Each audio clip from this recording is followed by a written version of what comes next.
Obrigado, senhor presidente. Bom dia a todos. Já é mais uma de muitas outras oportunidades que eu tenho de vir aqui ao Tribunal de Justiça, à EMERJ, para discutir com os colegas. É sempre um prazer. Eu queria agradecer, na pessoa do desembargador Luiz Felipe Haddad, o convite que me foi formulado gentilmente aqui para estar com os senhores nessa data. Saudar meus companheiros de mesa, na pessoa da desembargadora Maria Augusta, querida colega da magistratura, que honra muito agora os quadros da corregedoria, e na pessoa da desembargadora Lucilena do Passo, que tem o cargo mais importante da minha existência, que é o fato dela ser minha mãe. E, então, teve uma época, eu brincava com o desembargador Luiz Felipe, teve uma época que a mamãe assistia minhas provas orais, revisava meus textos. Depois eu acho que começou a ficar mais frequente e os textos começaram a ficar maiores, e aí acho que ela desanimou um pouco. Então já tem algumas vezes que eu não conto com essa honra de tê-la me assistindo, que é sempre um prazer, mas também, por outro lado, me dá uma grande responsabilidade para eu não querer decepcioná-la. Se eu soubesse que eu teria essa audiência, certamente tinha acordado mais cedo para estudar, rever o PowerPoint, enfim. Bom, o tema que me cabe hoje é um tema dos mais importantes dentro do sistema do novo Código de Processo Civil, o incidente de resolução de demandas repetitivas.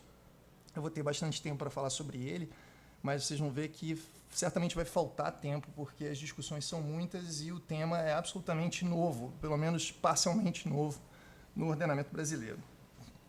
Agora, se a gente tem alguma lição, que eu acho que é a coisa mais importante que eu vou falar hoje aqui, é que, para entender bem o novo Código de Processo Civil, a regra de ouro é desapega. Desapega. Não dá para estudar o novo Código de Processo Civil pensando na formação que tivemos com base no Código de Processo de 73. Se a gente tentar rodar o software do novo Código de Processo Civil nos aparelhos que a gente tem habituados com o sistema do CPC anterior, não vai dar certo. Então, a gente tem que zerar o sistema e começar tudo de novo a aprender como esses institutos vão dialogar com outros institutos que compõem o novo sistema e como isso vai nos permitir ou vai nos fornecer instrumentos para que a justiça seja melhor, mais célere, mais justa, mais rápida, a partir de março de 2016, 16, 17 ou 18 de março de 2016, porque vocês sabem que até controvérsia sobre a data de entrada em vigor do novo CPC existe. E imaginem o caos que isso vai ser no dia 17 de março do ano que vem, um advogado tendo que protocolar um recurso, mudou o sistema recursal todo, e aí, o que vamos fazer? Então, a solução que eu tenho visto, desembargadora, talvez seja uma solução boa aqui no Tribunal de Justiça, é simplesmente dar feriado forense. Dar feriado forense, de 16 a 18 de março. Acabou o problema. Aí, 19 de março, certamente já está em vigor, aí voltamos, começa a brincadeira de novo, com o novo CPC em vigor. Porque isso teve um problema desse tipo no Código Civil de 2002 também. E eu não vou poder entrar nessa controvérsia, mas só para que os senhores, já tem na internet alguns textos a esse respeito, mas só para os senhores saberem, a controvérsia de respeito à contagem do prazo de vacatio legis, porque é um prazo em ano, e aí se diz que os prazos em anos são contados de um dia de um ano até o dia do outro ano, e não em 365 dias. E, para completar o problema, ano que vem é ano bissexto. Então, tem menos um dia, que é fácil de lembrar, porque são os anos de Olimpíadas. Os anos de Olimpíadas são bissextos. Então, ano que vem é ano bissexto. Então, é um problema só. Bom, eu fiz uma apresentação de PowerPoint, que eu acho que é importante para apresentar os temas do novo CPC. Eu vou ter que ficar olhando para cá para ver a minha apresentação, acho que vai dar certo. Bom, esse tema de incidente e resolução de demandas repetitivas, ele se insere numa necessidade que já não é recente, que é uma necessidade de coletivização da técnica processual, que tem sido observada em decorrência da massificação dos conflitos. A massificação dos conflitos decorre da massificação das relações jurídicas. Hoje em dia, na sociedade, é muito comum que nós tenhamos relações jurídicas em paralelo, muito similares, que são celebradas, de um lado, por um player comum, que às vezes é uma grande corporação, uma empresa, às vezes é o próprio Estado, e, de outro lado, milhares de indivíduos que possuem relações jurídicas, se não idênticas, muito parecidas, ou que tenham extratos da discussão que sejam muito parecidos. E é claro que, se houver um problema no tratamento dessas demandas, esse problema se multiplica aos milhares, né? O que, se transbordar para o judiciário, gera um número muito elevado de litígios. E nessa equação, a posição do indivíduo fica muito fragilizada, porque as grandes corporações, ou os repeat players, os litigantes habituais, eles têm uma posição de muita vantagem, porque eles podem calcular a litigância, eles podem se programar melhor, eles contratam escritórios de advocacia, conseguindo fazer um cálculo sobre quanto um acordo sai economicamente interessante para aquela estruturação de litigância que ele tem. Então, nessa lógica, a posição do indivíduo fica muito fragilizada.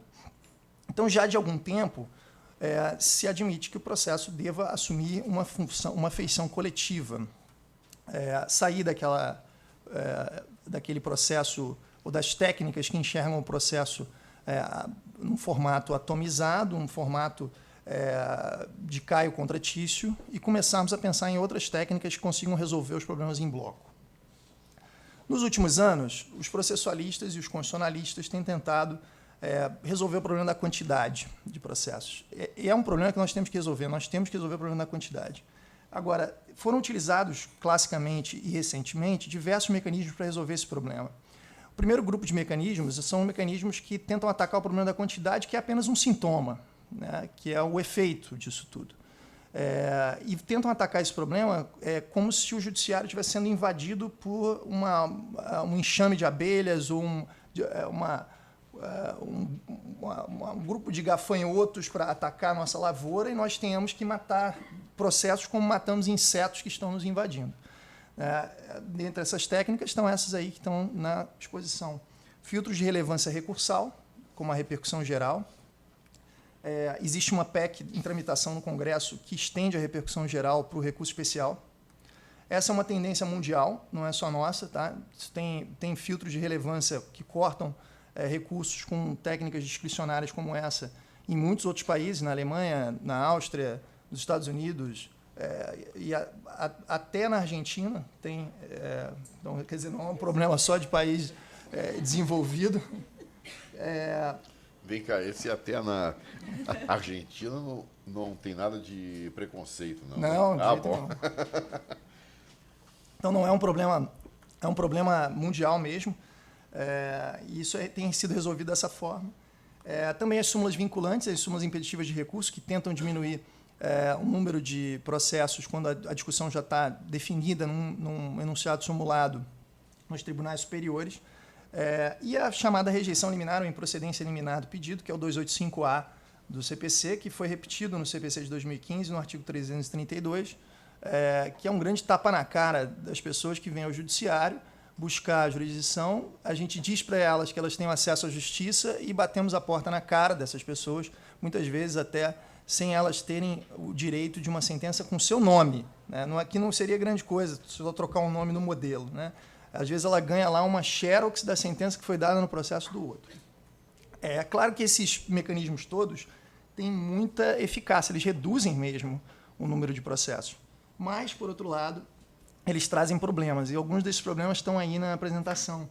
Restrições ao acesso à justiça, como o 285A, restrições à independência judicial. Na época da reforma do judiciário, a emenda constitucional 45, que instituiu a súmula vinculante, as associações de juízes gritaram muito na época contra a súmula vinculante, porque isso feriria a independência dos juízes, né, verticalizaria a jurisprudência, enfim.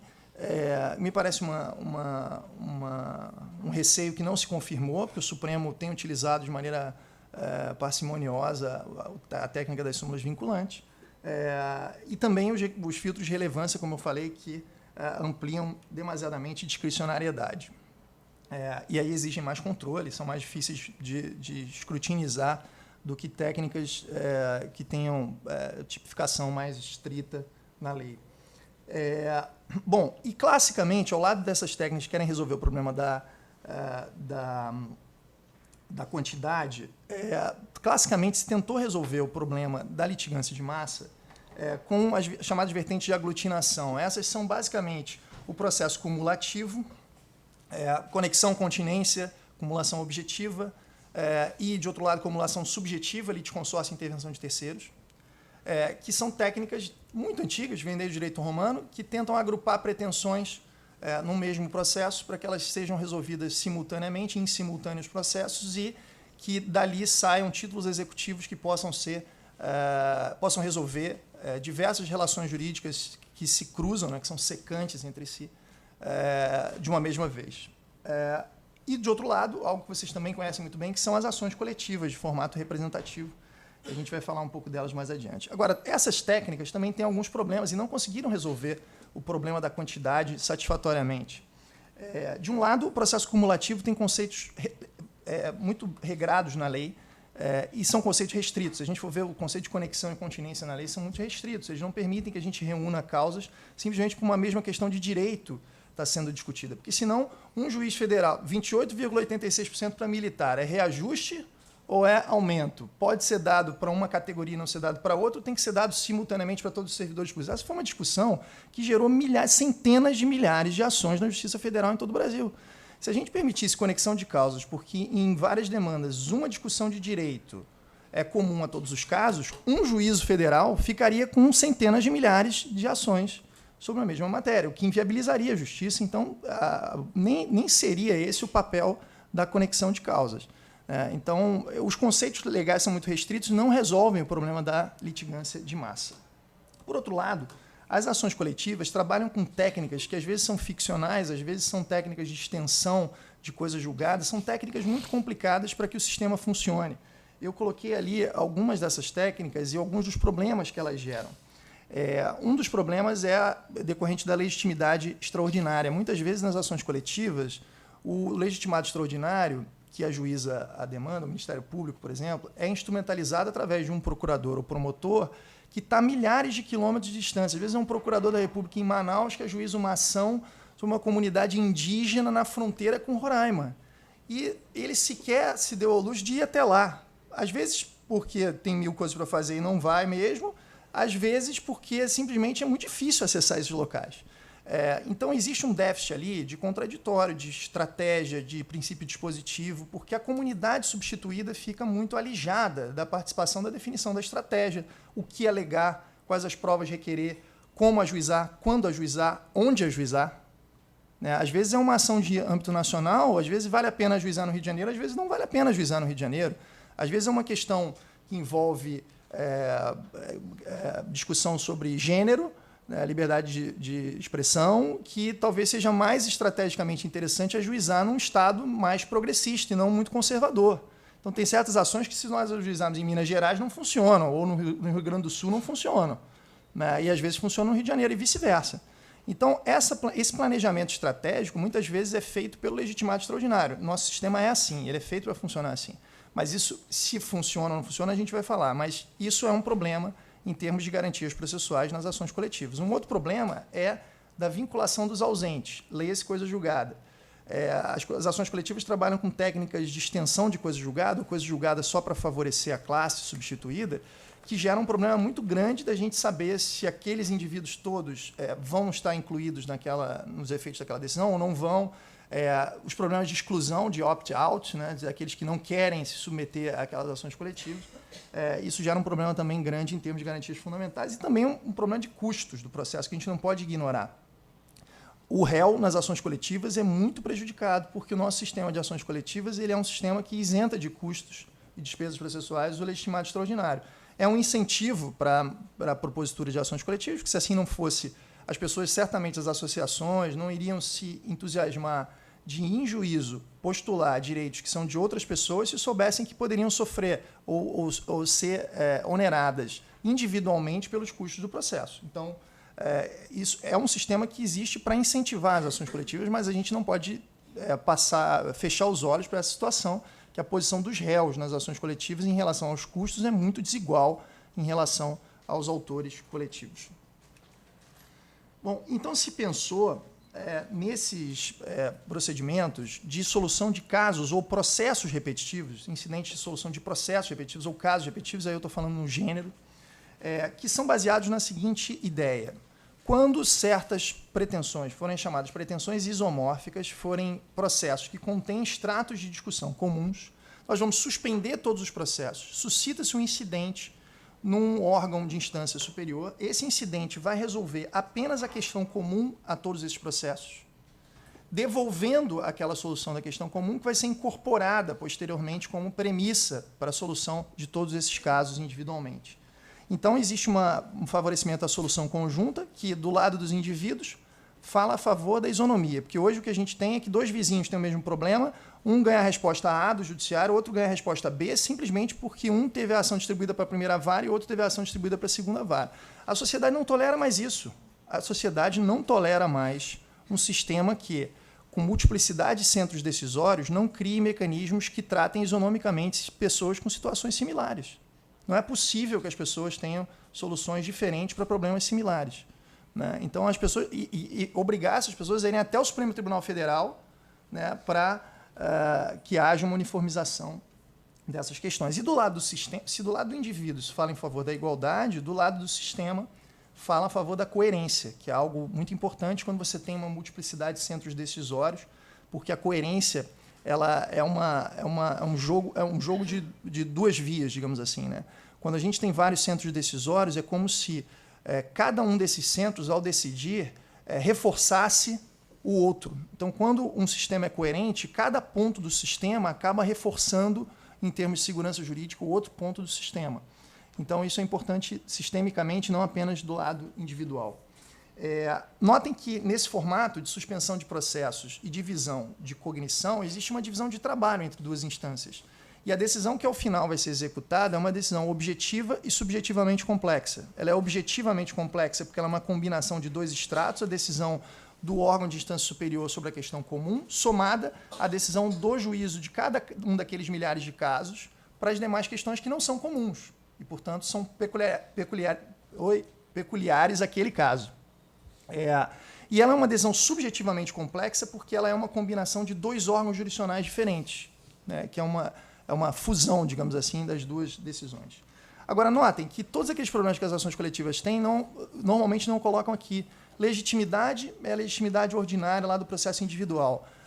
Custos também são feitos no processo individual. Vinculação, coisa julgada e preclusões, também ficam no processo individual. Então, são técnicas que facilitam depois a execução, facilitam a verificação da vinculação dos ausentes e também são técnicas que falam melhor, falam ao coração das garantias fundamentais, porque aquele indivíduo vai continuar definindo a estratégia dele para o processo individual, pelo menos na parte das questões que não são comuns a todos os demais processos. Existem dois modelos tradicionais no direito comparado. Essa não é uma discussão puramente teórica. A gente vai ver que no desenho estrutural que esses incidentes têm no Código de Processo Civil, essa é uma discussão fundamental. O primeiro formato é o formato das causas piloto, que eu tenho chamado de formato do processo boi de piranha, que é aquele processo que vai primeiro. Nesse formato das causas piloto, que é o formato do artigo 543C do CPC de 73, do recurso especial repetitivo, existe unidade cognitiva e decisória, quer dizer, o órgão que vai apreciar um incidente do repetitivo vai julgar não apenas a questão comum, mas ele julga o caso. Então, o STJ, ao apreciar o 543C do CPC, ele julga não apenas a questão comum, mas ele julga aquele recurso especial que está ali selecionado para julgamento. Né? E depois a conclusão sobre a questão comum é replicada ou reproduzida nas instâncias inferiores para os demais processos. O outro formato, que é um formato que me parece melhor, é o formato do processo modelo alemão. Olha só, o formato das causas piloto existe em inúmeros países, na Áustria, na Inglaterra, na jurisdição administrativa espanhola, tem diversos formatos. E o formato processo modelo é um formato que foi muita influência da Alemanha, que publicou uma lei sobre esse tema em 2007. Eu me sinto um pouco responsável por isso, talvez por isso que me chamem para falar sobre esse tema, porque em 2007 eu publiquei um artigo na revista de Processo, que está na internet, depois eu vou indicar para os senhores algumas coisas, uma leitura, né, sobre esse tema, que eu acho que é importante, em que eu meio que divulguei esse procedimento aqui, mostrando que ele poderia ser um complemento às ações coletivas, e a comissão do novo CPC disse que se inspirou no modelo alemão para desenhar esses incidentes no Código. A gente vai ver que no final do debate parlamentar, os incidentes talvez não tenham ficado com a cara do processo alemão, do processo modelo alemão, mas a inspiração foi lá. No caso do processo modelo alemão, existe cisão cognitiva e decisória. O órgão que julga a questão comum não julga o caso, ele só aprecia a questão comum. e aquela questão comum é incorporada como premissa, à moda do que ocorre no efeito positivo da coisa julgada, é incorporado como premissa para a decisão e solução de todas as demais questões. Então, nesse caso, existe uma separação entre o juízo de direito e o juízo de fato, entre o juízo sobre a questão comum e o juízo das peculiaridades concretas. O que me parece mais adequado, porque os senhores sabem melhor do que eu, ao julgar é muito difícil separar questão de fato e questão de direito. Até para selecionar a norma, o juiz parte do fato. Depois que seleciona a norma, ele volta ao fato. E o raciocínio não é circular, porque cada vez que o juízo vai da norma ao fato, ele vai avançando na cognição. Por isso se fala de uma espiral, né, cognitiva. Muito bem. Então, me parece que essa cisão cognitiva é o melhor para que o juízo, ao apreciar a questão comum, não fique contaminado por peculiaridades do fato que podem levar a uma distorção na interpretação de uma questão comum, que talvez leve a que aquela conclusão não seja generalizável para todos os casos, porque é contaminada pela peculiaridade de um deles. Mas a gente vai ver que não foi muito bem essa a solução que o modelo brasileiro deu. Agora, vocês já devem ter percebido que não há uma grande novidade nisso, porque existem institutos parecidos no ordenamento brasileiro e existem institutos há muito tempo que são parecidos. Eu destaquei aqui na minha apresentação, primeiro, os incidentes lá do CPC de uniformização de jurisprudência, artigo 476 a 479, e o incidente de solução de inconstitucionalidade, que é baseado no artigo 97 da Constituição da República, com a cláusula de reserva de plenário, que diz que quando um órgão fracionário de um tribunal quiser pronunciar a inconstitucionalidade de uma norma, ele deve levar ao pleno o órgão especial, que vai decidir apenas a questão da constitucionalidade, e aquela questão volta para o órgão fracionário como premissa. É a mesma coisa. Decisão objetiva e subjetivamente complexa, cada órgão jurisdicional decidindo uma parte daquilo que vai ser combinado ao final para executar. Na Lei 10.259 de 2001, nos juizados especiais federais, existe um incidente parecido para a Turma Nacional de Uniformização dos Juizados, e o 543C e 543B do CPC de 73 também trabalham com um sistema muito parecido, que é o sistema da repercussão geral no recurso extraordinário e do recurso especial repetitivo. E o novo CPC, o que ele fez? Ele trouxe uma ampliação dos recursos repetitivos que vão para o recurso extraordinário e trouxe um incidente novo, que é o incidente de resolução de demandas repetitivas, que é o objeto principal da minha exposição hoje. Então, hoje, no novo CPC, a gente vai ter os recursos extraordinários e especiais podendo ser tratados como repetitivo dentro desse incidente, está lá nos artigos 1036 e seguintes, e eles continuam tendo o formato do processo teste, ou processo piloto. Quer dizer, o Supremo e o STJ vão julgar não apenas a questão comum, mas o caso, e instituiu-se o chamado incidente de resolução de demandas repetitivas no artigo 976 e seguinte do novo CPC. E a gente tem uma controvérsia aí sobre se ele tem o formato de processo piloto ou de processo teste. Durante toda a tramitação do CPC, e muitos dos senhores talvez não tenham acompanhado essa tramitação, o formato era de processo modelo. Portanto, cisão cognitiva, o órgão que julga o incidente julgaria apenas a questão comum, mas não o caso.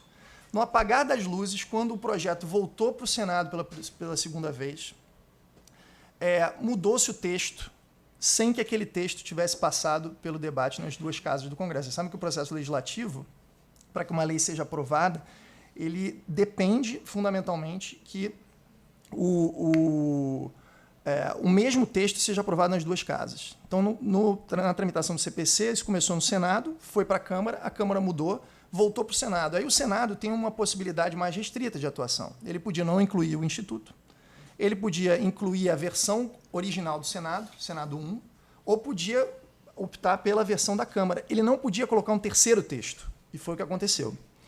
O artigo 978, parágrafo único do novo CPC, que foi o texto sancionado pela Presidência da República, não foi aprovado nas duas casas. O Senado colocou um texto novo no momento em que não lhe era dado pelo processo legislativo colocar. A malandragem que tem acontecido já há bastante tempo, acho que a palavra é bem essa, embora seja forte, é a chamada emenda de redação. Muda-se o texto, que o cara não consegue ganhar no debate democrático, né, numa pedalada, digamos assim, para usar a palavra da moda, numa pedalada, né, perde-se no debate democrático e se inclui na burocracia daquelas comissões lá do Senado, o que se queria aprovar e não conseguiu. O artigo 978, parágrafo único, diz que no incidente de resolução de demandas repetitivas, o tribunal julgará não apenas a questão comum, mas julgará também os casos selecionados para julgamento. E me parece que, por não respeitar o processo legislativo, o texto é formalmente inconstitucional. Tenho defendido já isso. Agora, isso que eu vou falar para os senhores, eu acho que é muito importante, é um pouco mais... É uma interpretação que me parece sofisticada, mas me parece importante nesse momento que a gente está interpretando o novo Código, que é identificar no novo CPC, ou na legislação processual brasileira, a partir do novo Código, o que se tem denominado de microsistema dos processos repetitivos. Esse microsistema de processos repetitivos, ele não é uma criação puramente doutrinária, ele tem base no próprio Código, que o artigo 928 do novo CPC diz assim, para os fins desse Código consideram-se casos repetitivos, como um gênero, o incidente e resolução de demandas repetitivas e a solução dos recursos extraordinário especial repetitivos. Então, me parece que a própria lei sinalizou que existe esse microsistema dentro do Código. Essas duas disciplinas, recursos repetitivos e RDR, incidente e resolução de demandas repetitivas, eu acrescentaria o recurso de revista repetitivo, que vocês sabem que no ano passado a legislação do processo do trabalho foi modificada pela Lei 13.015, que foi uma lei que modificou intensamente a CLT, e acrescentou lá o artigo 896C à CLT, prevendo recurso de revista repetitivo.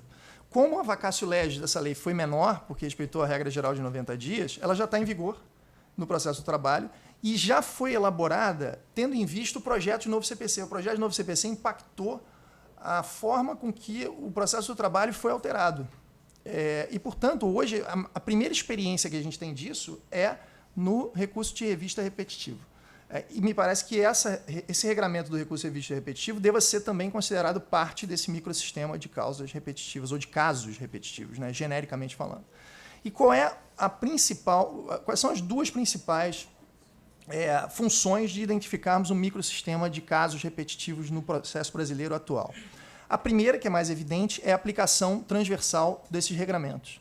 A gente vai ver, se vocês olharem o código, vocês vão ver que o artigo 1036 e seguintes dos recursos repetitivos tem um regramento mais detalhado do que aquele do incidente e resolução de demandas repetitivas. Então, a gente pode se valer de normas de um lado para o outro.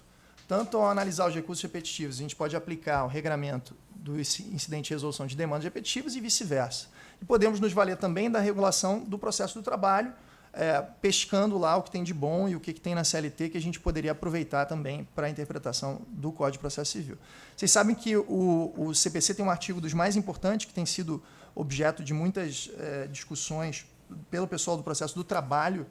Ontem eu estive em São Paulo falando do TRT da 2ª Região, já eu acho que é o 5º ou 6º dos tribunais de trabalho largaram na frente nos cursos sobre o novo CPC, e eles estão desesperados porque eles estão achando que vai haver uma colonização do processo do trabalho pelo processo civil.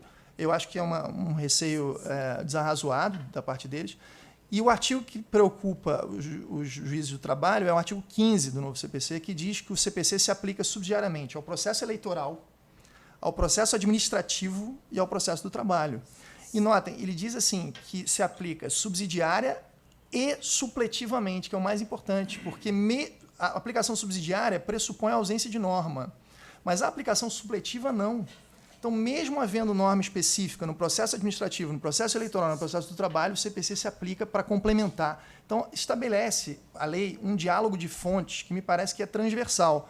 Tanto o processo civil pode se valer do que há de bom no processo do trabalho, quanto o processo do trabalho pode se valer do que há de bom no Código de Processo Civil. Inclusive, isso aqui, depois a gente vai ver. Então, essa aplicação transversal é um efeito dessa consideração do microsistema. Mas um outro efeito, que aí eu acho que entra uma discussão que eu acho que é importante a gente ver, é que, ao lado do microsistema de solução de casos repetitivos, o novo CPC estabelece um microsistema de formação de precedentes. Como vocês sabem, a partir do novo CPC, os precedentes jurisprudenciais vão ser vinculativos. Então, uma decisão de um tribunal, o Tribunal de Justiça, vai vincular os juízos de primeira instância em casos similares. Notem que não é coisa julgada, como o pessoal está falando aí. Eu acho que a primeira coisa que a gente tem que fazer... Então, muita gente aqui já me perguntou hoje... muito obrigado. Muita gente já me perguntou aqui hoje sobre dica de leitura. A primeira dica que eu teria, assim, pergunta para alguém antes de comprar um livro, porque tem saído de livro aí de aventureiro, não está no gibi, tá? Muitas vezes, outro dia eu recebi de uma editora importante, que o livro bonito, capa dura, caríssimo, custava R$200. A referência bibliográfica mais recente era de 2009, quando não havia nem projeto de novo CPC, e o cara estudando o novo CPC. Então, assim, tenham cuidado também com o que vão comprar, tá? Mas tem muita gente falando que é coisa julgada, precedente agora é coisa julgada. Não tem nada a ver com coisa julgada, tá? Precedente é a generalização de uma razão para outros casos. Então, eu tenho conta no Santander. O Santander está aplicando de maneira errada uma tarifa. O TJ vem e decide que a forma de aplicação daquela tarifa está errada pelo banco. Aí uma outra pessoa tem uma conta com o Itaú, se o Itaú está tendo a mesma prática, aquela razão utilizada pelo tribunal, que foi a ratio decidendi naquele caso, decidindo a ação do Antônio contra o Santander, vai ser aplicada para um outro caso similar. Não tem nada a ver com a aplicação de coisa julgada, tá? Isso é aplicação de precedente, é outra técnica. E, ao lado dessa formação, por assim dizer, difusa, dispersa na jurisprudência de precedentes, o novo CPC estabelece alguns procedimentos pelos quais os precedentes são, por assim dizer, institucionalizados. Ele diz assim, olha, vamos estabelecer alguns tipos de precedentes, ou de procedimentos que canalizem institucionalmente a formação de precedente, que deem maior visibilidade para a formação de precedente. E aí a sociedade começa a ficar mais atenta, existe participação de amici curiae, a imprensa vem em cima para controlar, então a gente consegue democratizar um pouco mais a formação de precedentes que depois terão essa vocação generalizante e serão aplicados em muitos outros casos. Muito bem, então ao lado do microsistema de casos repetitivos, existe um microsistema de formação de precedente. Esses microsistemas têm uma interseção. Alguns institutos fazem parte simultaneamente do microsistema de solução de casos repetitivos e do microsistema de formação de precedentes. Esses aqui são exemplo disso. Agora, existem outros institutos que não fazem parte simultaneamente dos dois microsistemas. Eu dou um exemplo, é o incidente de assunção de competência, o IAC, o IAC. O incidente de assunção de competência é um caso de formação canalizada de precedentes em matéria não repetitiva. O próprio artigo 947 do CPC de 2015 diz isso, que o incidente de assunção de competência será ajuizado em causas que não são repetitivas. E por que é importante a gente visualizar quais institutos fazem parte desses microsistemas? Porque algumas técnicas são comuns à gestão de casos repetitivos e à formação de precedentes. Amicus curiae, por exemplo. Tanto nos casos repetitivos quanto em precedentes, podemos ter amicus curiae. Agora, tem outras técnicas que só fazem sentido na gestão de casos repetitivos, como a suspensão dos processos na origem. Isso não faz sentido na aplicação do microsistema de precedentes. Então, identificar esses microsistemas é identificar também as técnicas processuais que são próprias a cada um deles e verificar aonde essas técnicas podem ou não devem ser aplicadas. Então, isso vai mais além da aplicação analógica de normas daqui para lá ou de lá para cá. E é importante a gente, nesse momento, de fazer uma primeira reflexão sobre o código, chamar a atenção para isso. Bom, algumas preocupações iniciais, que já eram uma preocupação nossa, à luz do que estava sendo feito no STJ, no 543C do CPC, estão aí na minha exposição. Desenho estrutural, se é causa piloto, se é processo modelo, que isso vai impactar uma série de questões posteriormente. A escolha da causa, que vai servir de parâmetro para analisar a questão comum. A gente vai ver que esse é um problema central que está sendo negligenciado pela doutrina hoje. Compensações para o déficit contraditório. Esses incidentes são feitos de maneira que os processos aos milhares fiquem suspensos na origem e, no incidente, a participação vai necessariamente ser reduzida. Se todas as partes envolvidas em todos esses milhares de processos viessem falar no incidente, inviabilizaria o incidente. Então, é da lógica que haja um filtro de participação. Então, isso vai gerar, no incidente, um déficit de garantias procedimentais, sobretudo de contraditório. Então, a gente tem que procurar mecanismos para reduzir esse déficit. A experiência do 543C no STJ tem sido desastrosa. Desastrosa. Não sei se vocês sabem que o STJ hoje tem cerca de 400 decisões em repetitivo, que nem os próprios ministros do STJ conhecem, porque acabam decidindo questões contra os precedentes dos repetitivos.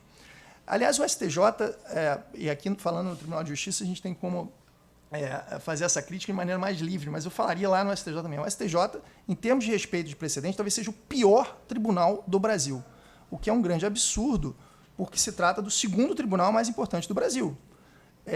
Esses dias eu vi uma notícia que eu juro que eu achei que era um erro redacional do jornalista. A notícia era a seguinte: o STJ estava discutindo se os embargos de divergência em recurso especial, que estão lá no 546 do CPC de 73, os embargos de divergência em recurso especial, Marcos, se esses embargos poderiam tramitar na forma de repetitivo. Eu falei, não, está errado, está errado. Aí cliquei para ver a notícia. E era isso mesmo. O STJ estava discutindo se os embargos de divergência em recurso especial podiam tramitar como repetitivo. Vejam o vício que temos no Brasil. Os embargos de divergência em recurso especial existem para resolver controvérsia entre turmas do STJ. A primeira turma decide uma questão de um jeito, a segunda turma decide a mesma questão de outro jeito. Embargos de divergência para sessão, com um órgão com uma composição mais plural, uniformiza a jurisprudência. Agora, se existem embargos de divergência aos milhares para uma mesma questão, é porque as turmas não estão respeitando o primeiro precedente em embargos de divergência. Porque se respeitassem, as decisões não gerariam embargos de divergência aos milhares. Né? Então, olha só, o STJ não compreende para que serve um recurso específico, que é o dos embargos de divergência, e aí isso gera milhares de embargos de divergência que eles estavam discutindo, não se eles tinham que respeitar o presidente, mas se os milhares deveriam ser tratados na forma de repetitivo, está tudo errado. Né? Então, quer dizer, a gente tem que ter hoje uma concepção diferente sobre o que é isso.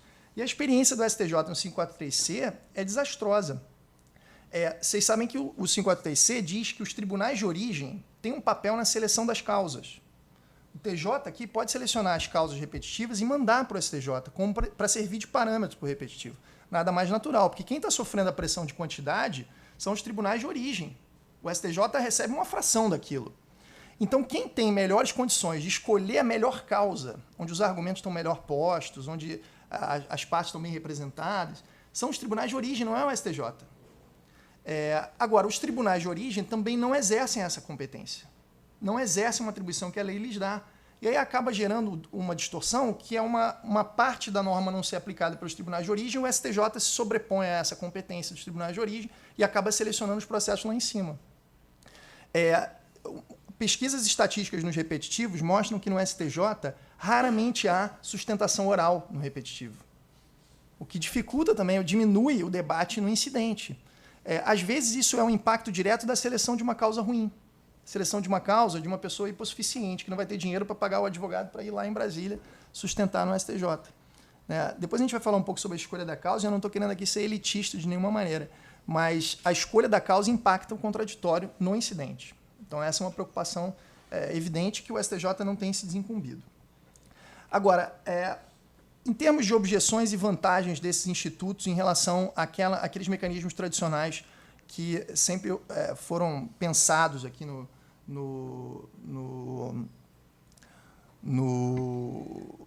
processo civil para resolver o problema da quantidade. Muita gente começa falando dos repetitivos, me parece equivocadamente, dizendo o seguinte: as ações coletivas fracassaram. É a primeira frase do indivíduo ao falar de repetitivos. E me parece uma conclusão equivocada. As ações coletivas são um grande sucesso no Brasil. Agora, elas não avançaram até onde poderiam ter ido, não foi talvez por uma deficiência dos legitimados extraordinários, mas por uma resistência dos poderes da República. E essas resistências vêm do Legislativo, que aprovou leis que restringem o cabimento de ações coletivas em diversas matérias, do Executivo, por medida provisória, na época em que havia aquela bandalheira das medidas provisórias, reeditadas todo mês às centenas, e alguns fantasmas ainda estão aí, né? O Executivo, por medida provisória, restringiu o cabimento de ações coletivas em diversas matérias, e o próprio Judiciário foi resistente e é resistente à propositura de ação coletiva em diversas matérias, como em matéria tributária, previdenciária, de vantagem de servidor público, etc. Um dos grandes lobistas no Brasil contra as ações coletivas é a OAB. A OAB, porque eles não querem que uma ação coletiva em matéria tributária resolva todos os problemas para aquela questão. O Supremo veio com uma interpretação canhestra, dizendo que o contribuinte não era consumidor, então ele não podia aplicar o Código de Defesa do Consumidor, como se o Código de Defesa do Consumidor só se aplicasse em matéria consumerista, não fosse uma regra geral de ações coletivas. Então, o próprio Judiciário, que tem que ser feita essa crítica, o próprio Judiciário foi resistente às ações coletivas. Então, existem espaços onde as ações coletivas não avançaram, porque não puderam avançar. E a gente vai ver que não há essa restrição para os incidentes repetitivos. Pode ter repetitivo em matéria tributária, pode ter repetitivo em matéria previdenciária, pode ter repetitivo em matéria de vantagem de servidor público, não tem problema nenhum. Né? E acho que algumas das vantagens estão aí. A gente já falou delas aqui, né? Preserva as individualidades, reparte equanimemente os custos, ou pode repartir equanimemente os custos. A gente vai ver que no nosso desenho do CPC isso não aconteceu muito, mas esses incidentes têm essa vocação de repartir equanimemente custos. Há uma verticalização da jurisdição, mas preservando a competência dos tribunais locais e dos juízes de primeira instância, o que é importante também na estrutura judiciária de um país de tradição romano-germânica, como é o Brasil. E aí eu vou entrar mais especificamente no regramento do novo CPC sobre o incidente de resolução de demandas repetitivas. O incidente de resolução de demandas repetitivas tem sido carinhosamente apelidado de IRDR. Acostumem-se com essa sigla, IRDR. O artigo 976 vai estabelecer os pressupostos para o IRDR. Esses pressupostos são cumulativos. A própria lei diz lá que esses pressupostos devem estar presentes simultaneamente. O primeiro pressuposto é a efetiva repetição de processos. Não há parâmetro quantitativo. São 100 mil, 10 mil, 50, 10. Quantos processos precisa para que a gente considere haver efetiva repetição? Não sei dizer para vocês. Tá? Isso vai ser algo que a prática jurisprudencial vai acabar afirmando. Mas, certamente, se a questão for repetitiva, a gente deve ter aí na casa pelo menos das dezenas, né, processos com a questão similar. Disse que a controvérsia tem que ser sobre uma mesma questão unicamente de direito. Esse foi um grande debate durante a tramitação do CPC no Congresso, porque alguns professores que contribuíam, eu mesmo, sustentavam que a gente deveria ter também o IRDR para questões fáticas. Que uma mesma questão fática poderia ser comum a vários processos. A definição da comissão ao final, aí teve um momento que entrou a questão fática, depois saiu a questão fática, e no texto final ficou questão unicamente de direito. Então, o IRDR, os repetitivos em geral, hoje são incidentes para a solução de teses jurídicas, para a solução de debates puramente jurídicos. E me parece que a comissão se equivocou porque ela pensou apenas na realidade da Justiça Federal, onde realmente as questões repetitivas são questões de direito. Mas na Justiça Estadual e na Justiça do Trabalho, muitas vezes as questões repetitivas são questões fáticas. Então, se tem uma fábrica, e se aquela fábrica tem condições insalubres e aquilo atinge milhares de funcionários, aquela questão da insalubridade é uma questão fática que pode ser submetida à perícia, e a reunião desse debate no incidente para a resolução da questão comum podia resolver, inclusive, diminuir muito a questão dos custos, porque se realizaria uma perícia única que seria repartida em custo para todos os processos. Da mesma forma, na Justiça Estadual, se um remédio é fornecido para nós consumidores com defeito de fabricação, aquele defeito pode gerar acidente de consumo e aquilo pode gerar indenizações aos milhares solicitadas aqui no Tribunal de Justiça.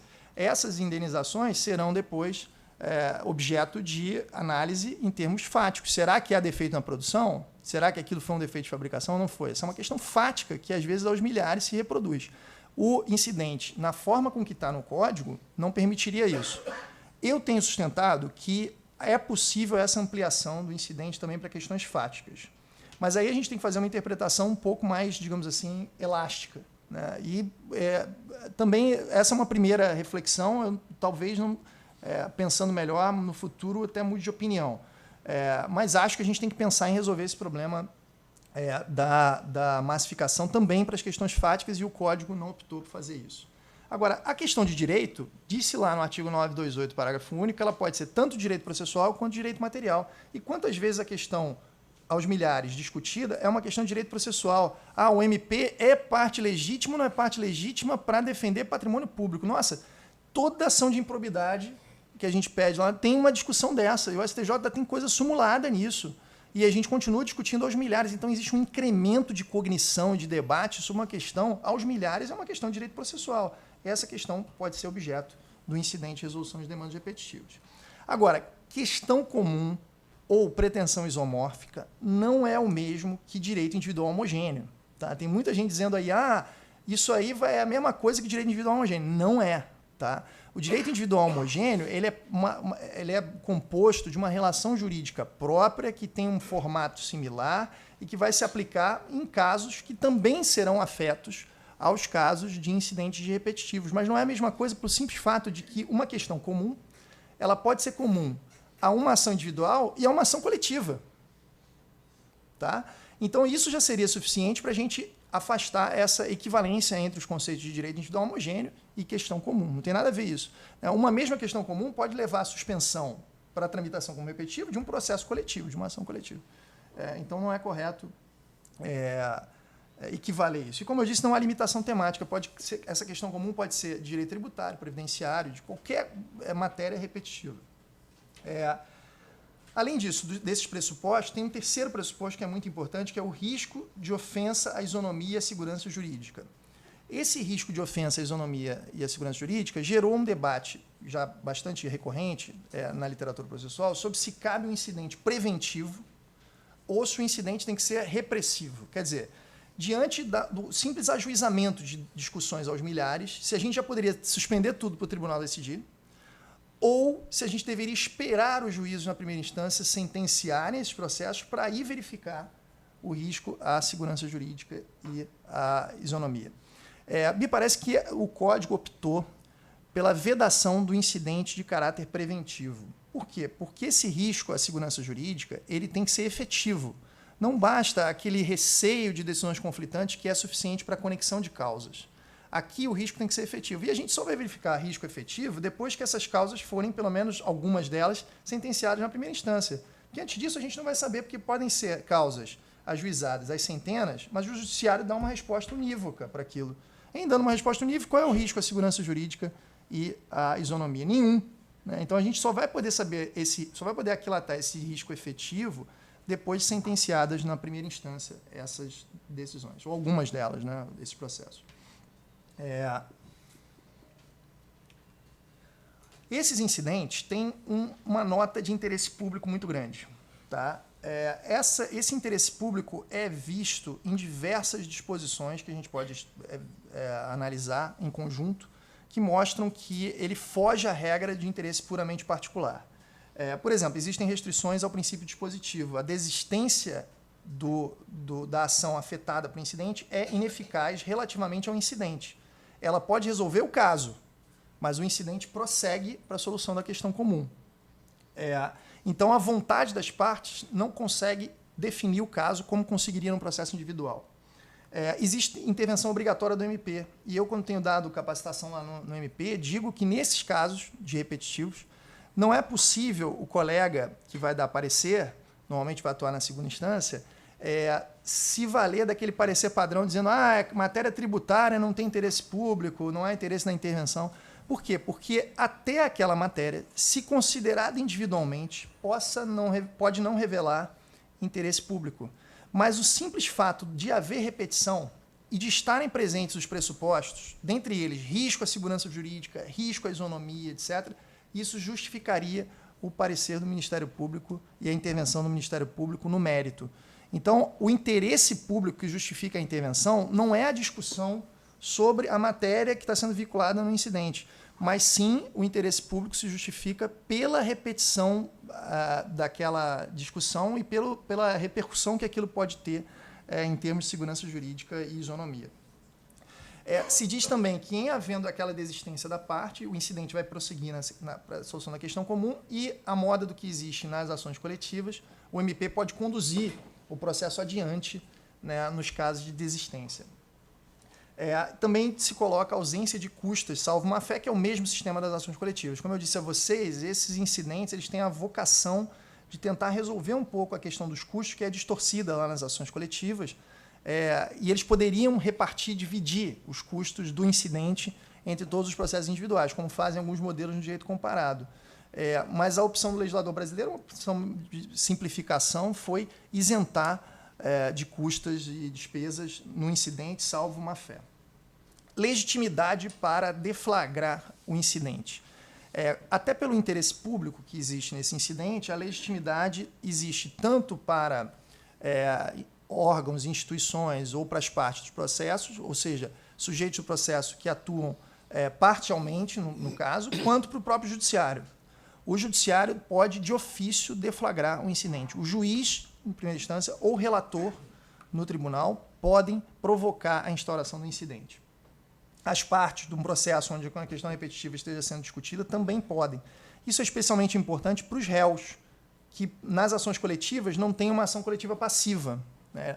Uma empresa que está sendo aos milhares pressionada por uma discussão poderia ter um interesse em deflagrar uma ação coletiva passiva. O nosso ordenamento não tem ação coletiva passiva. E, portanto, aquela empresa continua tendo que se defender aos milhares daquela mesma discussão comum. Aqui ela pode, como ré num processo, deflagrar um incidente, o que é importante também nisso. MP e Defensoria Pública são previstos expressamente como sendo aptos a deflagrar incidente, nada mais natural, especialmente a Defensoria Pública, que vai estar lá atendendo aos milhares dos núcleos de atendimento às pessoas. Talvez a primeira percepção de que o problema seja repetitivo seja de órgãos como a Defensoria Pública, o PROCON, né, que recebem essas pretensões e vão vendo que surgiu um problema que pode repercutir repetitivamente. O artigo 977, parágrafo único, vai dizer que a parte tem que alegar e demonstrar a presença dos pressupostos. Então, não basta você dizer assim, todo mundo sabe que é repetitivo. Não, você tem que juntar uma lista lá de processos, dizendo, nesse processo, a questão é repetitiva. Hoje, com o sistema eletrônico, é fácil a gente conseguir saber. Os juízes, o próprio tribunal, tem acesso rapidamente a essas discussões pelos sistemas eletrônicos, então dá para facilmente demonstrar isso.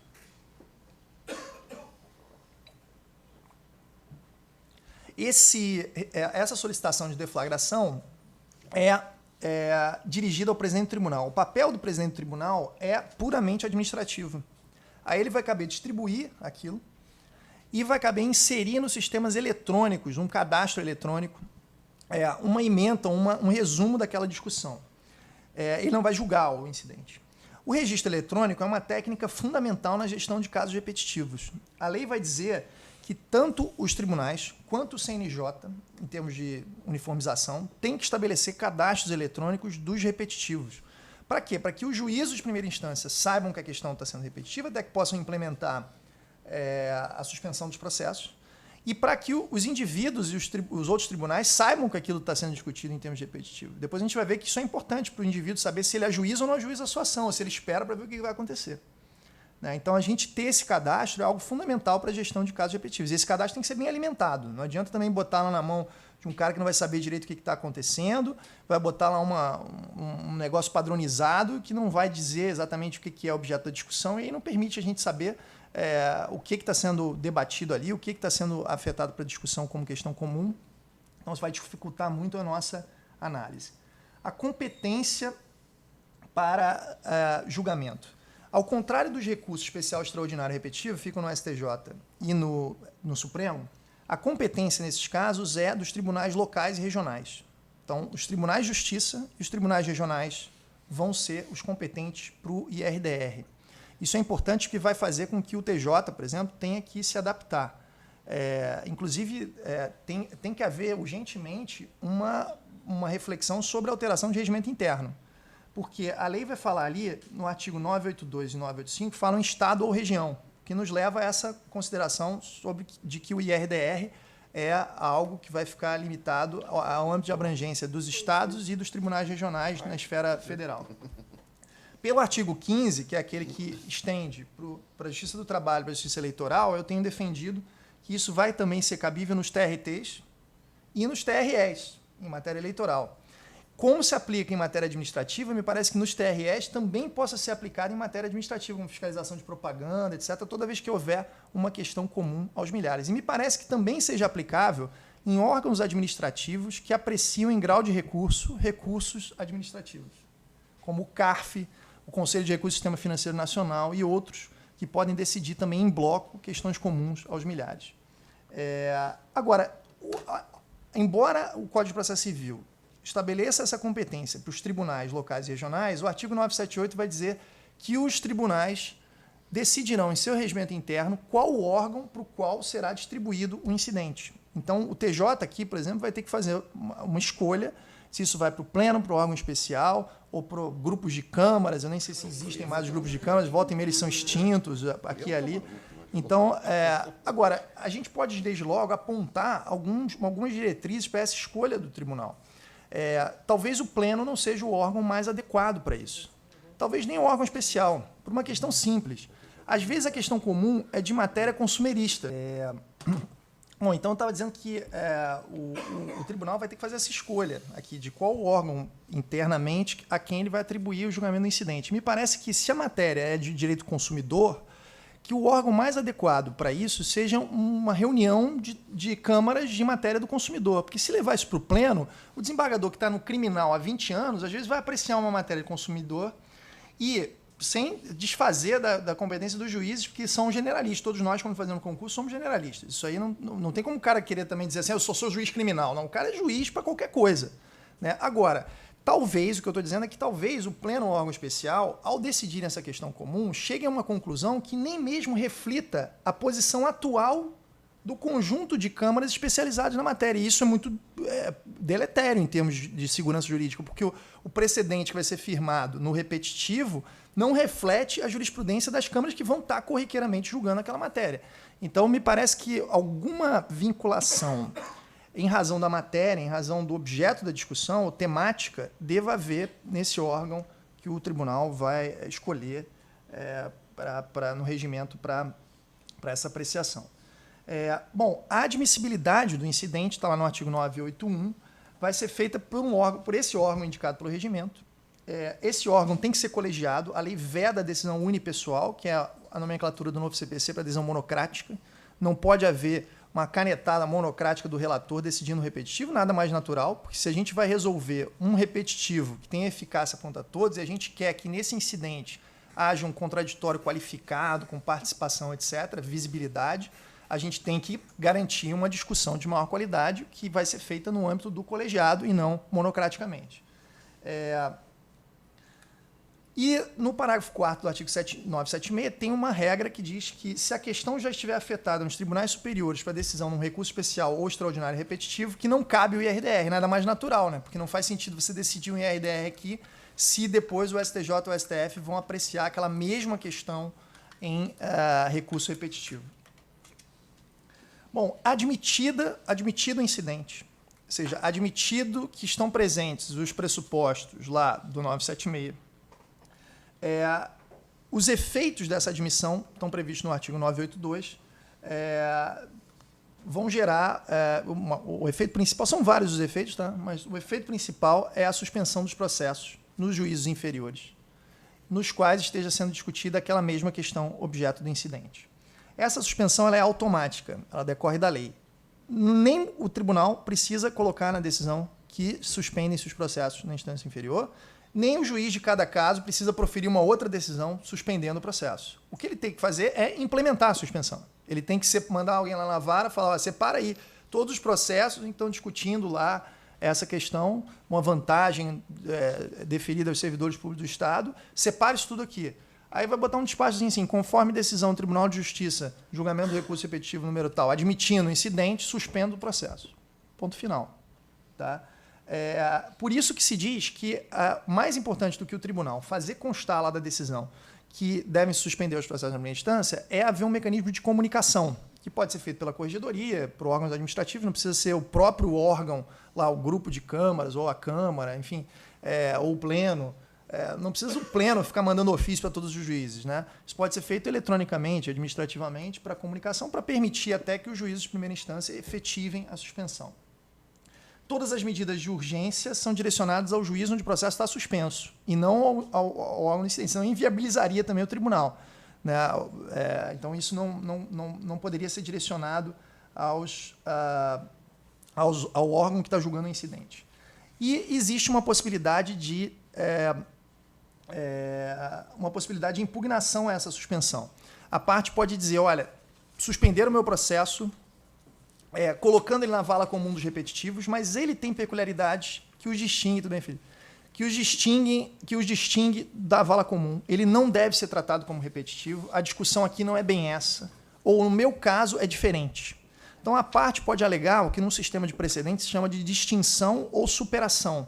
Ela diz, olha, no meu caso tem que estar fora disso que está sendo decidido. Isso pode ser visto pela aplicação analógica tanto do sistema de recursos repetitivos, como está ali no artigo 1037, parágrafos 9º e 13, quanto pela CLT, em razão do microsistema de casos repetitivos. A suspensão ela vai ter abrangência territorial à área de competência do tribunal. Então, se é o Tribunal de Justiça do Rio de Janeiro, suspendem-se os processos no Estado do Rio de Janeiro. Se é o Tribunal Regional Federal da segunda região, suspendem-se os processos no Rio de Janeiro e no Espírito Santo, e por aí em diante.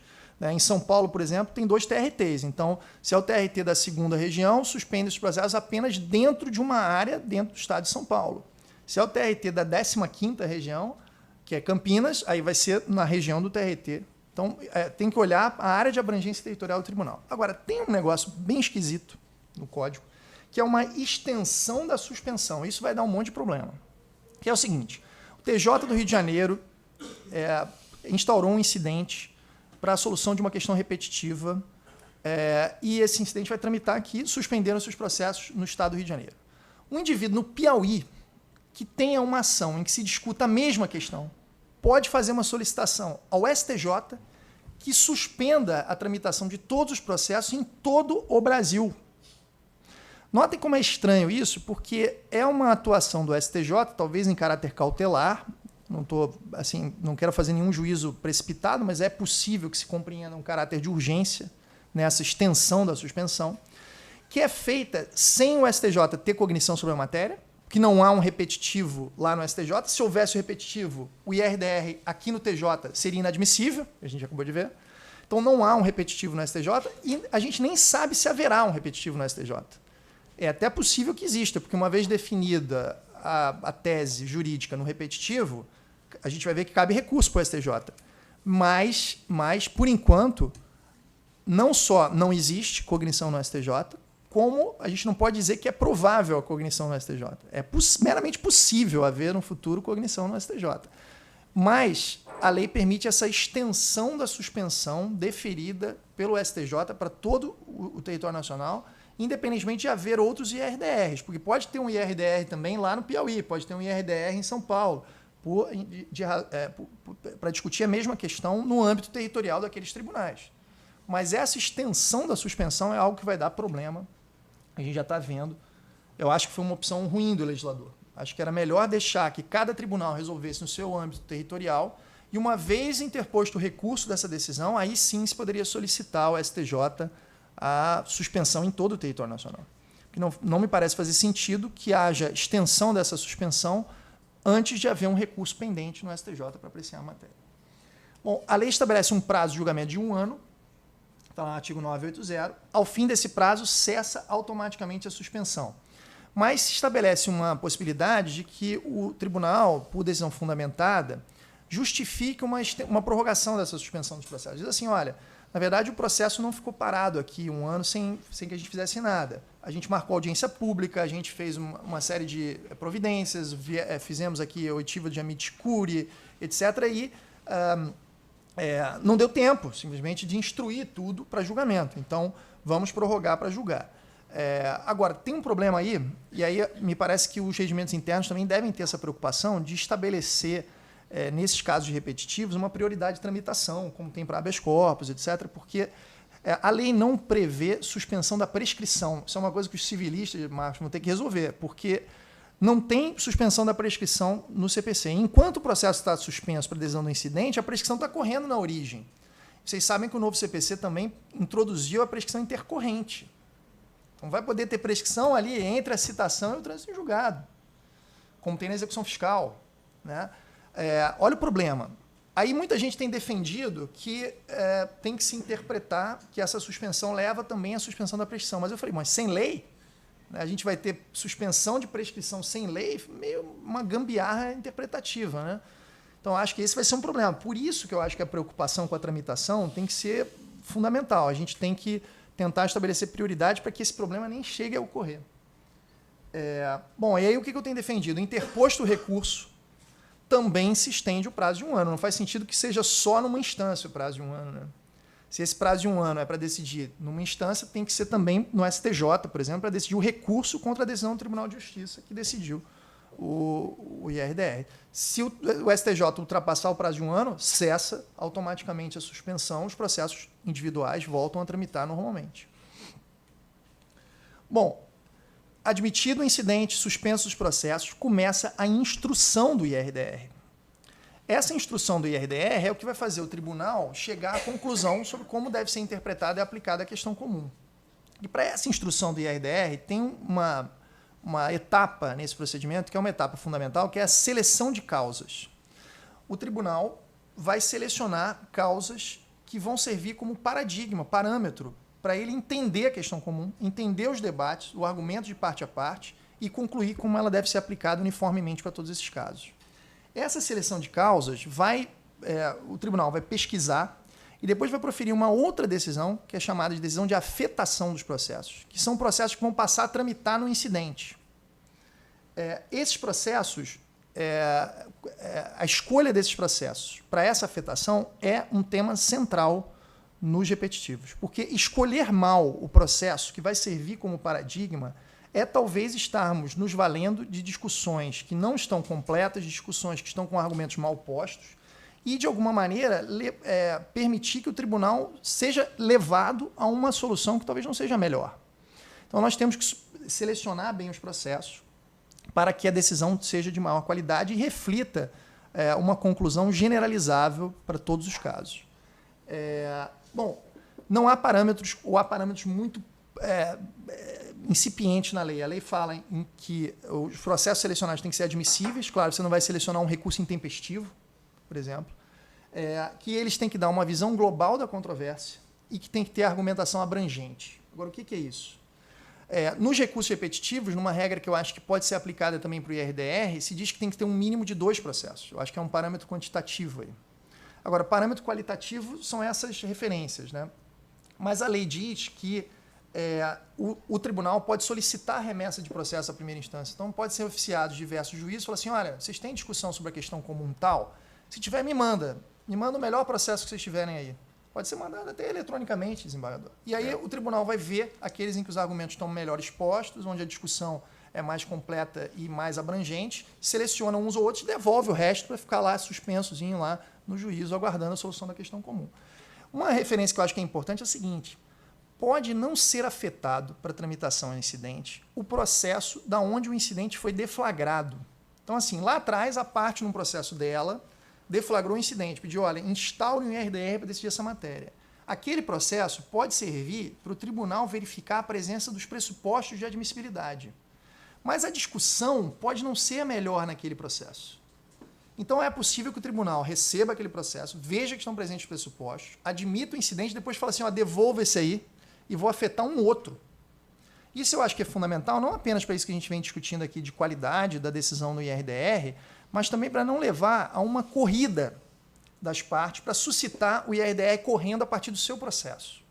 Depois a gente vai ver que a posição da parte cujo processo é afetado, ela é uma posição privilegiada na tramitação do incidente. Por exemplo, a parte do processo afetado tem como sustentar oralmente no incidente.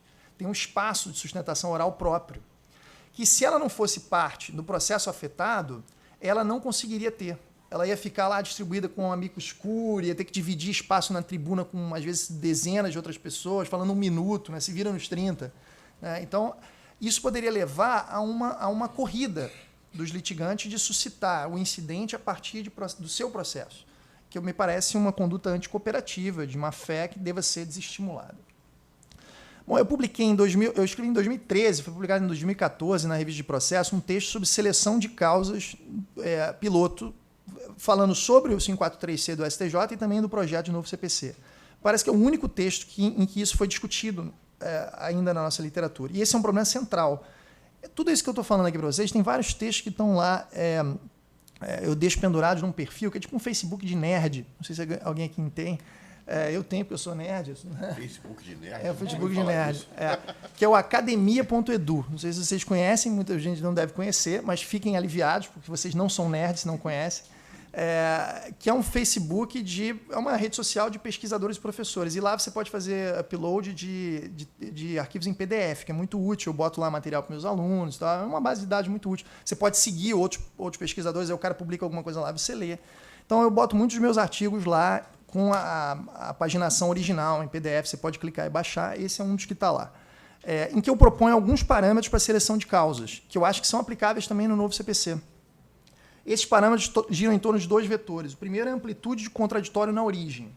E o segundo, pluralidade e representatividade dos sujeitos envolvidos nos processos na origem. Por que a gente tem que olhar para os processos na origem? Porque se o contraditório no incidente é restrito, a seleção de causas pode catapultar para o incidente argumentos e pessoas. Então, a seleção de causas, levando em consideração esses parâmetros, acaba por oxigenar o contraditório no incidente. Então, selecionar processos onde o contraditório na origem foi mais amplo, com argumentos mais completos, argumentos com qualidade, aí eu coloco logicidade, clareza e concisão. Você não precisa pegar uma petição de 100 páginas. Uma petição de 100 páginas, às vezes, é prolixa demais. Né? Então, você ser completo não significa ser prolixo. Você pode ser conciso sem ser lacunoso. Né? Então, você tem que escolher um processo em que seja conciso, claro e lógico. Né? Então, não pode selecionar aquele processo que a gente vê aí, lamentavelmente, na prática, em que o sujeito começa a petição citando Confúcio, provérbio chinês. É sempre um provérbio chinês, né? É a lei das 12 tábuas, sagradas escrituras, e ao final pede justiça em letras garrafais e você não sabe o que está sendo pedido. É verdade. Né? Verdade. Esse processo, então anotem, esse processo não vai ser selecionado. Né? Tem que ser uma argumentação lógica e clara. Os argumentos têm que ser diversos. Então, se houver diversos argumentos, que selecionemos os processos onde essa diversidade se verifica. Tem que ter efetiva existência de contraditório na origem. A gente não pode selecionar um processo em que tenha havido revelia, por exemplo, porque aí não teve contraditório, não teve debate. Então, a contraposição de argumentos na origem é importante para a compreensão da tese no IRDR. E inexistências de restrições à cognição e à prova. Se o processo lá na origem era um processo de cognição limitada, uma ação de desapropriação, um mandado de segurança, onde nem todas as provas estão à disposição, ou certas matérias simplesmente são excluídas da cognição do juiz, né? Uma ação de consignação em pagamento, embargo de terceiro, não vamos selecionar esses processos, porque a gente está trazendo para a tramitação no incidente um processo onde talvez nem todas as questões relevantes pudessem ter sido alegadas, porque havia restrições à cognição e à prova. De outro lado, o outro vetor é pluralidade e representatividade de sujeitos. Então, processos que tenham litisconsórcio, intervenção de terceiros na origem, devem ser privilegiados em relação ao processo de Caio contra Tício. Processos em que, na origem, tem havido participação de amicus curiae, eu não estou falando de amicus curiae no incidente, estou falando de amicus curiae na origem, que é algo que também é permitido pelo novo CPC no artigo 138, deve ser privilegiado. Processos em que tem havido audiência pública na origem, né, com participação popular, tem que ser trazido, porque é uma forma de trazer aquele elemento de convicção também para a apreciação do tribunal. Finalmente, ações coletivas devem ser preferidas em relação a ações individuais. Por que eu cheguei a essa conclusão? Porque se o nosso sistema de ações coletivas estabelece que determinados legitimados extraordinários são entes que o nosso ordenamento considera qualificados para dialogarem no judiciário em nome de certas comunidades imensas substituídas, me parece que esses órgãos devam ser interlocutores privilegiados também nesses incidentes. Então, se há uma ação do Ministério Público ou de uma associação para discutir determinadas questões e aquela questão comum esteja sendo discutida nessa ação civil pública, a ação civil pública deve ser selecionada para tramitação também, que é uma forma de trazer aquelas partes, inclusive o legitimado extraordinário, para o debate no incidente. E da mesma forma, associações de âmbito nacional ou regional devem ser preferidas em relação a associações de âmbito local. Bom, na instrução do IRDR, além dessa seleção de processos, se permite realização de audiência pública no tribunal, se permite manifestação do MP, o procurador de justiça lá vai funcionar, ou o procurador-geral ou outro procurador de justiça vai funcionar no incidente, e possibilidade de manifestação de amicus curiae. Notem, não é amicus curiae lá no processo que foi selecionado, amicus curiae na tramitação do incidente. Na sessão de julgamento, prevê-se sustentação oral, e tem lá uma regra de repartição de tempo. Por isso que eu estou dizendo a vocês que o problema da seleção de causas para afetação é um problema central, porque essa seleção vai gerar para as partes dos processos afetados uma posição privilegiada na discussão no incidente. Então, elas vão poder sustentar oralmente, participar mais dessa sessão de julgamento da questão comum. Em outros países, não é essa forma de pluralização do debate. Às vezes, se escolhem líderes dos grupos. E esses líderes atuam como porta-vozes. Então, eles vão ter que dialogar com as pessoas dos processos suspensos e levar, de alguma maneira, aquelas pretensões e as reivindicações ao judiciário. Só que aqui a nossa opção na nossa legislação não foi a escolha de líderes, foi pluralizar por esses outros mecanismos, amicus curiae, audiência pública, etc. Então, me parece que deve haver também uma preocupação com essa sessão de julgamento para que o debate sobre essa questão comum seja o mais plural e amplo possível. Aí vem uma questão dos efeitos do julgamento. O TJ julgou, definiu a questão comum. Essa questão comum, de acordo com o artigo 985, vai ser aplicada às instâncias inferiores. Agora, essa aplicação ela é diferente a depender de se o processo é processo afetado para julgamento, se ela é o processo suspenso na primeira instância, ou se ela é o processo que ainda não foi ajuizado e que o camarada está guardando a sua pretensão, mas que também é repetitivo. Se se trata do processo afetado, a lei, mesmo naquele dispositivo que eu disse que é formalmente inconstitucional, mas a lei diz que o tribunal vai julgar não apenas a questão comum, mas os recursos ou ações autônomas de impugnação, ações de competência originária, que estão afetados. Então, os afetados são julgados pelo próprio órgão que decide a questão comum. Os processos que estão parados esperando a definição daquela conclusão vão sofrer um impacto direto da solução no incidente. Para esses processos que já foram ajuizados e que possuem a discussão daquele extrato, daquela questão comum, a conclusão do tribunal se incorpora como uma questão prévia. É como se houvesse uma incorporação da premissa fixada pelo tribunal, que o juiz de primeira instância obrigatoriamente vai levar como pressuposto para a decisão de todas as demais causas do processo. É similar ao que ocorre com a eficácia positiva da coisa julgada e que ocorria com aqueles incidentes lá do CPC de 73, uniformização de jurisprudência, incidente de inconstitucionalidade, que é a incorporação da questão como questão prévia. Note que aqueles que estão nos processos suspensos não têm como evitar essa aplicação. Só se eles conseguirem fazer a distinção ou superação. Se eles disserem assim, meu caso é diferente, aí não se aplica a mim, não só a suspensão, mas a conclusão do tribunal. Porque o meu caso é distinto dessa vala comum de repetitivos. Agora, dizer que eles não podem se excluir é dizer que não há um sistema de opt-out, como existe nas ações coletivas. O indivíduo não tem como voluntariamente dizer, olha, eu quero ficar de fora dos efeitos dessa decisão no incidente. Quero que o meu processo individual siga adiante para a solução independente do tribunal. Não há essa possibilidade no IRDR. Bom, então quer dizer que a gente tem um sistema de opt-in? Eu tenho sustentado que sim. Como é que é o sistema de opt-in? Em que só aquele que manifestou uma vontade de se incluir naquela comunidade que vai sofrer os efeitos da decisão é que sofre os efeitos da decisão. Mas você vai dizer, mas aonde que está essa manifestação de vontade de sofrer os efeitos da decisão? Está no ajuizamento da ação. A litispendência mostra que aquele indivíduo voluntariamente ajuizou a sua pretensão no judiciário e, portanto, manifestou a sua vontade que o judiciário decida. Com qual técnica isso vai ser decidido é uma questão de opção legislativa. Mas houve, sim, uma manifestação de vontade. Aí você vai dizer, mas o cara não tem opção. Tem opção. E a opção é mostrada pelo inciso 2 do artigo 985, que é a aplicação da conclusão do tribunal para casos ainda não ajuizados.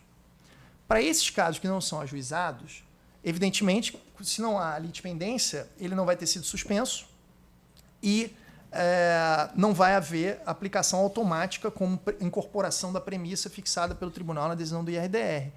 Como é que isso vai ser aplicado? Vai ser aplicado na forma do artigo 332, inciso 3 do CPC, em procedência liminar. Então, se o indivíduo ajuiza uma ação, seria equivalente ao 285A hoje.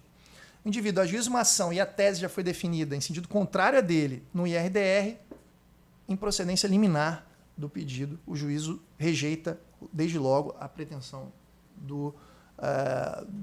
daquele autor. Mas notem que a lógica aí é diferente. Por que a lógica é diferente? Porque a lógica aí não é de incorporação da premissa como questão prévia a um processo pendente, mas sim uma lógica de aplicação de precedente.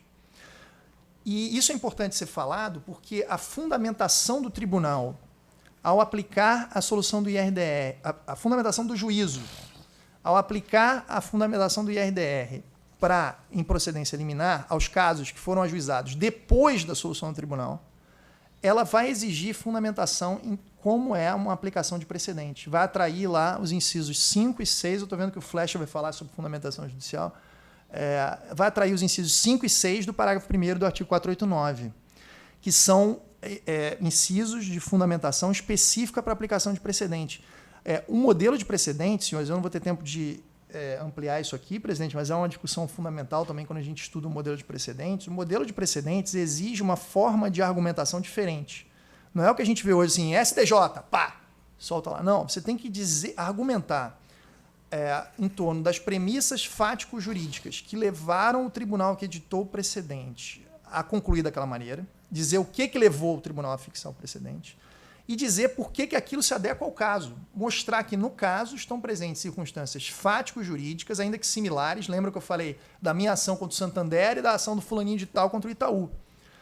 Você mostrar, no caso, firmou o precedente, o caso era de um indivíduo, Antônio, contra um banco, fulano, na qual se concluiu que essa prática era ilegal por esse argumento. No caso, trata-se de um outro indivíduo, de um outro banco, mas que aplicou ao mesmo caso, a mesma prática, que foi considerada pelo tribunal como indevida. Portanto, deve ser aplicado o precedente. Então, a lógica argumentativa é diferente daquela que é baseada no inciso 1. Então, no inciso 1, o processo está pendente, o juiz lá do processo pendente vai dizer assim, olha, o tribunal decidiu o IRDR, manda vir os suspensos aqui para a minha mesa. Aqueles todos estão na pilha dos suspensos, manda para cá. Aí vai botar assim, bom, o tribunal definiu a questão dessa maneira, portanto, incorporo isso como premissa. Passo a análise das demais questões. Notem, a forma de argumentar é completamente diferente, porque não se trata aqui de uma mera aplicação de precedente, mas de uma técnica de gestão de caso repetitivo. Então, isso é muito importante. Se não for respeitada... outra coisa que é importante, esqueci de falar, que deu uma piscadela ali na apresentação, é importante. No caso do processo pendente, que a tese vai ser incorporada automaticamente, não há obrigatoriedade de que, para que se aplique a tese no juízo de primeira instância, que o processo tenha que estar suspenso. Não há essa obrigatoriedade. É possível que a totalidade dos casos em que a questão comum esteja sendo decidida estejam suspensos. É possível que não. Que algum processo tenha escapado, que deveria ter sido suspenso, mas não foi. Tá? Nesse processo que não foi suspenso, mas deveria ter sido, também se aplica a tese. Então, o camarada lá não vai poder dizer, opa, meu processo não estava suspenso, então não vai se aplicar para mim. Não, mas ele não estava suspenso porque alguém comeu mosca aqui, não visualizou que ele deveria ter sido suspenso. Em se tratando de processo tramitando atualmente, ou seja, com litispendência, em que seja discutida aquela questão comum, aplica-se sim a tese, independentemente de haver ou não haver suspensão. Em qualquer caso, tanto no inciso 1 quanto no inciso 2, se fosse hipótese de aplicação da tese firmada no IRDR não sendo aplicado, seja porque não houve improcedência liminar, seja porque os juízos de instância inferior não incorporaram o precedente, o instrumento adequado para discutir isso é uma reclamação. Agora, o sistema recursal vai admitir a reclamação para o tribunal preservar a autoridade das suas decisões, e essa é uma delas. Então, não aplicado pelo juiz de primeira instância o precedente firmado no IRDR e no TJ, a parte interessada vai com uma reclamação para o próprio órgão, dizendo assim, faça o juiz cumprir a decisão que fixou o precedente no IRDR. Isso está lá no artigo 985, parágrafo 1º, e no artigo 988, que regulamenta a reclamação. Outros efeitos do julgamento, o julgamento do IRDR permite o julgamento monocrático do mérito dos recursos de conflito de competência pelo relator. Então, a fixação de um precedente deflagra o poder monocrático para uma decisão unipessoal por parte dos relatores no tribunal. Se admite também, a lei determina que, em se tratando de matéria regulada, que o tribunal tenha que informar o regulador sobre o seu precedente, até para que o regulador mude a regulação, se for o caso, né? E com isso evite que surjam outros problemas repetitivos no futuro. É algo bem interessante que mistura jurisdição e administração da justiça, né? É uma técnica importante. Nesses casos de fixação de IRDR, não se aplica a remessa necessária, quer dizer, não haverá remessa necessária, porque já houve fixação da tese pelo tribunal.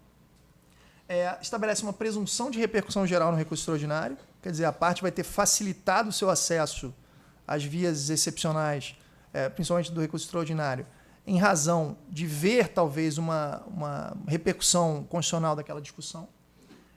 E também existe uma presunção de omissão para fins de cabimento de embargo de declaração. Essa é uma questão importante no campo do regime de precedentes, porque é o seguinte, um regime de precedentes exige o que a doutrina chama de dever de autorreferência.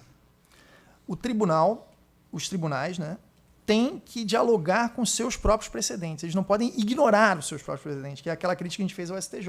Não é possível que numa mesma sessão o STJ decida uma mesma matéria em dois sentidos diferentes, numa mesma sessão, numa mesma tarde. Não é no mesmo mês, que já seria absurdo, ou no mesmo ano, que seria também absurdo. Né? É numa mesma tarde os ministros julgarem a mesma questão em dois sentidos antagônicos. Não é possível que o tribunal ignore os seus próprios precedentes. É o chamado dever de autorreferência. E esse dever de autorreferência pode ser impugnado por embargo de declaração. E a lei lá vai estabelecer uma presunção de omissão, no caso de embargo de declaração, quando o juízo ignorar um precedente firmado em IRDR. Aí o juiz não vai poder colocar aquela decisão padrão, não há omissão, obscuridade, contradição, que ele nem lê. Na sala de embargo de declaração, o cara taca aquilo e vamos que vamos, que a fila tem que andar. Né? Então aqui não, a parte vai dizer, ó, tem uma presunção de omissão. O juiz, para dizer que ele não foi omisso, vai ter que argumentar a maior, vai ter que ter um esforço de justificação maior para romper essa presunção que a lei estabelece.